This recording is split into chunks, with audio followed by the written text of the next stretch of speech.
वाले 5 साल तक मैंने ये भी संकल्प लिया है, जो कुछ भी मैं कमाऊंगा अगले 5 साल में, उसका 90%, कम से कम 90% जन स्वराज के इस अभियान के लिए डोनेट कर रहे हैं। यही नहीं, पिछले 20 वर्ष में मैंने अपने द्वारा अर्जित की गई जो भी मेरी चल अचल संपत्ति है, मैंने अपने परिवार के लिए दिल्ली में एक घर को छोड़कर बाकी सारी संपत्ति को जन स्वराज के इस अभियान के लिए डोनेट कर रहा हूं। बिहार विधानसभा चुनाव में मिली करारी हार के बाद प्रशांत किशोर ने एक बार फिर से जनता के बीच जाने का फैसला किया है।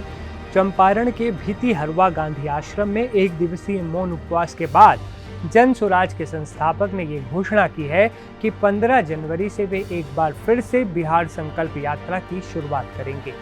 इस यात्रा के दौरान वे राज्य के तकरीबन 1,18,000 वार्डों में उन महिलाओं से मुलाकात करेंगे जिन्हें सरकार की तरफ से 10,000 रुपये की राशि मिली है। इसके साथ ही उन्हें बिहार सरकार की ओर से दिए जाने वाले 2 लाख रुपए के लाभ के लिए भी फॉर्म भरवाने का काम भी करेंगे। लेकिन इन सब के बीच पीके ने अपनी 90% संपत्ति दान करने का ऐलान भी कर दिया है।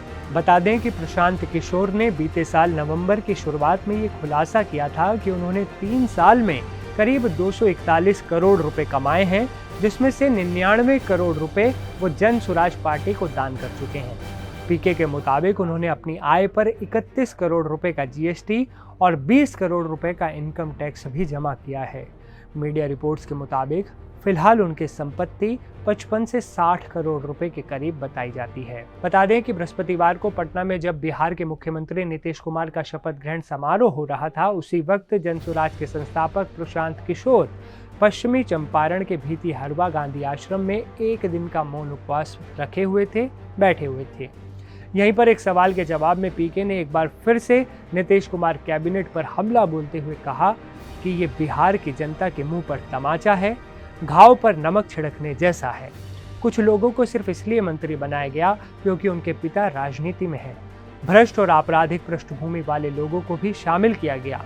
उन्होंने आरोप लगाया कि प्रधानमंत्री नरेंद्र मोदी, केंद्रीय मंत्री अमित शाह और मुख्यमंत्री नीतीश कुमार को अब बिहार की चिंता नहीं होगी क्योंकि चुनाव में वोट खरीद लिए गए और अब उन्हें जनता की परवाह नहीं है। प्रशांत किशोर ने कहा कि उनकी राजनीति महात्मा गांधी की धैर्य और दृढ़ता की विचारधारा पर आधारित है। पीके ने मीडिया से बात करते हुए कहा कि अगर कोई व्यक्ति जन स्वराज से जुड़ा है तो वो संगठन को 1,000 रुपये का योगदान दे सकता है। उन्होंने ये भी बताया कि पिछले 20 सालों में अर्जित अपनी अचल संपत्ति, जिसमें दिल्ली स्थित उनका घर भी शामिल है, वे बिहार की इस योजना के लिए दान कर रहे हैं। पीके ने आगे कहा कि आज से भविष्य में मिलने वाली उनकी कुल आय का 90% वे बिहार संकल्प यात्रा और इससे जुड़ी सामाजिक योजनाओं पर खर्च करेंगे। बता दें कि जन स्वराज पार्टी के संस्थापक प्रशांत किशोर भितिहरवा गांधी आश्रम में 1 दिवसीय मौन अनशन पर बैठे थे। गांधी की ऐतिहासिक कर्मभूमि पर किया गया ये मौन अनशन चुनावी हार के बाद आत्ममंथन का संकेत माना जा रहा है। बिना भाषण और बयान के पीके गुरुवार को सुबह से पूर्ण मौन में थे, जबकि आश्रम परिसर के बाहर समर्थकों की भीड़ लगी थी और अंदर प्रवेश रोक दिया गया था। उनके शांत कदम को राजनीतिक गलियारों में आने वाले दिनों की बड़ी तैयारी के रूप में देखा जा रहा है। इस बैठक में जन स्वराज के सभी बड़े नेता मौजूद रहे। मौन व्रत पर बैठने से एक दिन पहले एनडीटीवी के editor in chief Rahul Kanwal को दिए खास इंटरव्यू में प्रशांत किशोर ने क्या क्या कहा था, क्या क्या बड़े खुलासे किए थे, आप खुद सुनिए। जब वाजपेयी जी और अडवाणी जी बीजेपी चला रहे थे, 2 सीटें आई तो सिनेमा देखने गए, इतनी बड़ी हार हुई, आपने क्या किया?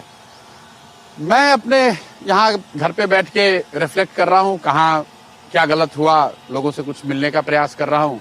और अब मैं कल से शुरू कर रहा हूँ। कल गांधी भितिहरवा आश्रम, जहाँ से इस पूरे अभियान की शुरुआत की थी, आज से मैंने 3.5 साल पहले वहाँ जाऊँगा और 1 दिन का कल मैं मौन उपवास 1 दिन रखूंगा और फिर कोशिश करूंगा कि गांधी के उस आश्रम से, गांधी के विचारों से फिर से प्रेरणा लूं और पूरी ताकत से, ईमानदारी से, शुद्धता से जिस सोच को लेकर आए थे उस सोच को आगे बढ़ाने में लग जाऊं। नहीं तो कुछ देर आप विराम करने वाले हैं या आपको लगता है कि एकदम लड़ना ही है? बिल्कुल बिल्कुल बिल्कुल कल से शुरू हो जाएंगे। क्योंकि एक थ्योरी ये है कि इतनी बड़ी हार के बाद विपक्ष अगर थोड़ा सा चिल करे, थोड़ा सा, क्योंकि अभी क्या है कि आप करेंगे, जनता भी उतना इंटरेस्टेड नहीं है, अभी तो इतना बड़ा नतीजा हुआ। ये थ्योरी तो रहती है कि भाई थोड़ा सा वो थियरी है कन्वेंशनल, लेकिन जैसे जब हम पैदल चलना शुरू किए थे तब जनता ने थोड़ी ना बुलाया था, हम तो खुद से ही कर रहे थे।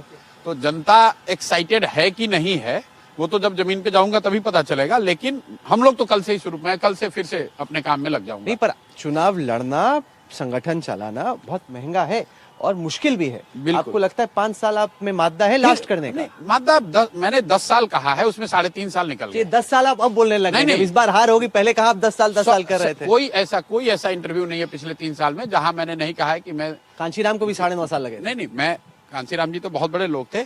मैं ये कह रहा हूँ कोई मेरा ऐसा इंटरव्यू नहीं है जहां मैंने ये नहीं कहा है कि मैंने बिहार के इस एफर्ट को 10 साल दिया है। लेकिन मैं बिल्कुल कैमरे पे कह रहा हूँ, मेरा कभी ये सोच नहीं था कि वो 10वें साल में मुझे सफलता मिलेगी।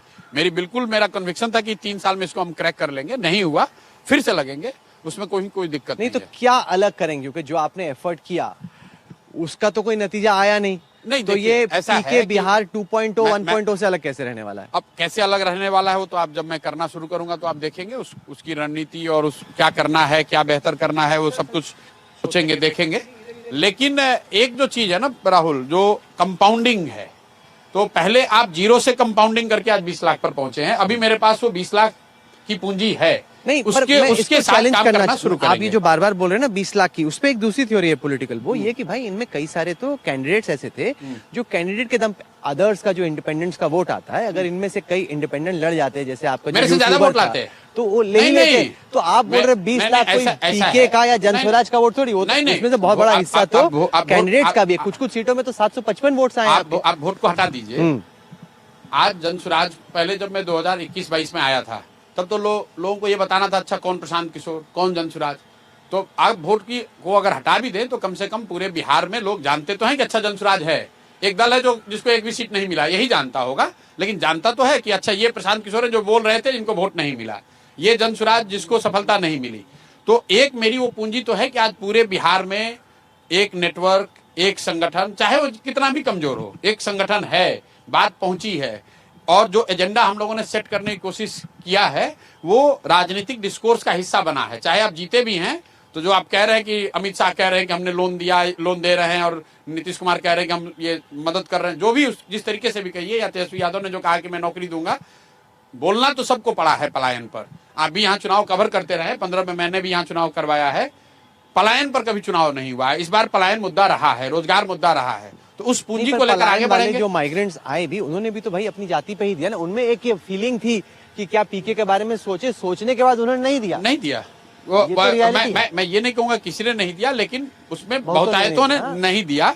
लेकिन जहां तक जाति की बात है, मैं बिल्कुल उस बात को फिर कैमरे पे दोहरा देता हूं कि मैं जो 3 साल से कह रहा हूं कि बिहार में सिर्फ जाति पर वोट नहीं पड़ता है, वो आप रिजल्ट में देख लीजिए।